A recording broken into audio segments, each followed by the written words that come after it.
he's Hitler. And then they say, he's a Nazi. I'm not a Nazi.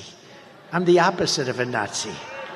I don't know. There's an old principle in politics that if you have to say it, you've already lost. In less than a week until Election Day, Donald Trump took the stage at a rally in Atlanta and drew even more attention to a serious accusation by stating, I'm not a Nazi, I'm the opposite of a Nazi. It was strange of Trump to go there because at this critical point in a closing campaign, successful candidates usually try to unify their supporters and solidify their message. But Trump, who has never been known to show much discipline, decided to bring even more attention to his alleged fascism, authoritarian impulses, and admiration for tyrannical dictators. And keeping this issue going with, I am not a Nazi, is not going to help Trump with voters on the fence, and it might even embolden Trump's opponents. The irony is that Donald Trump's willingness to discuss and debate his alleged admiration for Adolf Hitler may not even be the most damaging issue his campaign is facing right now. At a rally in New York City at Madison Square Garden, self-described comedian Tony Hinchcliffe smeared Puerto Rico and delivered graphic insults of Latinos. Latinos comprise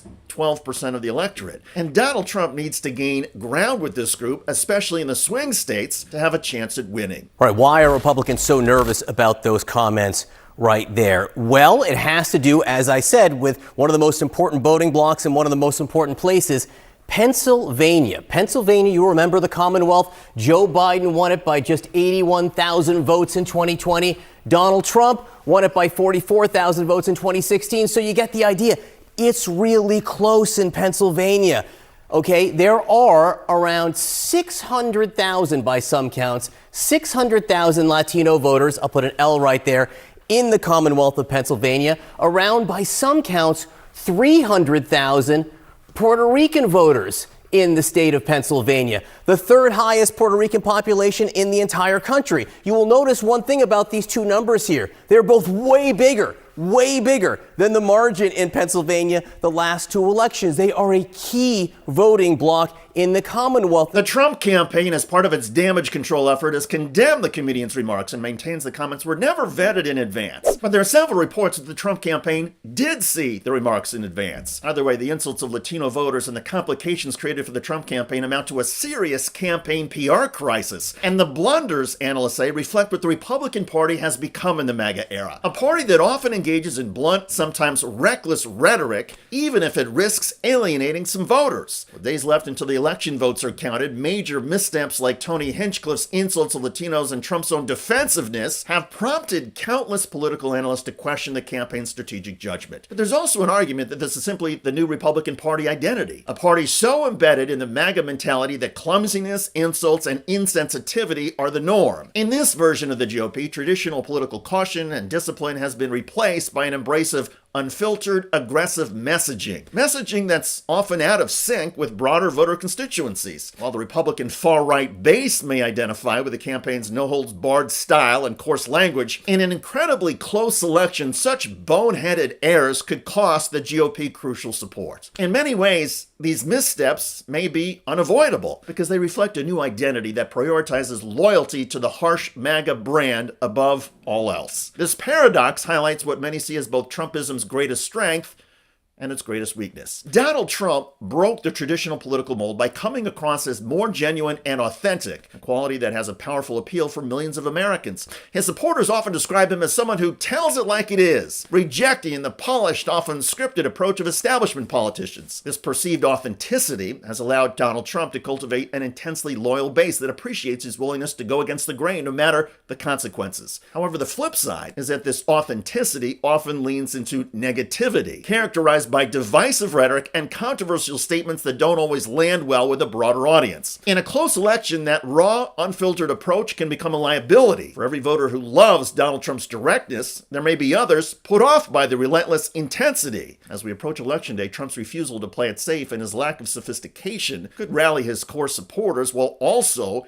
alienating undecided voters who might be searching for a more unifying figure in a highly polarized climate. It's the double-edged sword of Trumpism. The very thing that makes it powerful also makes it potentially self-destructive. You know, this honestly isn't really about a comedian. This is about the Trump campaign.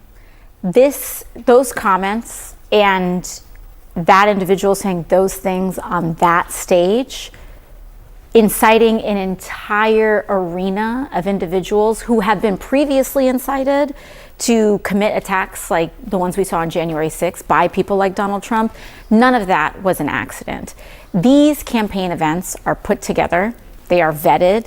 That language was vetted by the Trump campaign, that person was approved by the Trump campaign because he is speaking on behalf of the Trump campaign. And even if the Trump campaign denies it, the proverbial ship on this has already sailed. A Trump rally kicked off with insults of Latinos. And by the way, the rally also included insults of African Americans, women, Jewish people, Muslims, Samoans, Malaysians, New Yorkers, and people who do not think Kamala Harris is the Antichrist. In some ways, you could argue that Trump hosted a massive get out the vote rally for Kamala Harris. Trump and his crew made the case to tens of millions of voters to come together and support the Democratic Party's vision of a diverse, unified America over Trump's racist, misogynistic, anti-Semitic, dystopian potpourri of flaming hate, boiling ignorance, and festering resentment. It was a staggering and horrific way for Donald Trump to end a presidential campaign. But it was great for the Harris campaign and perhaps helpful for our democracy. Because here at the end, Donald Trump and the MAGA movement showed all of us who they really are. There are no mysteries about the poison and bile that are fueling the Trumpian drive towards fascism. There should be no doubt that Trump is serious about his intentions to round up tens of millions of undocumented migrants,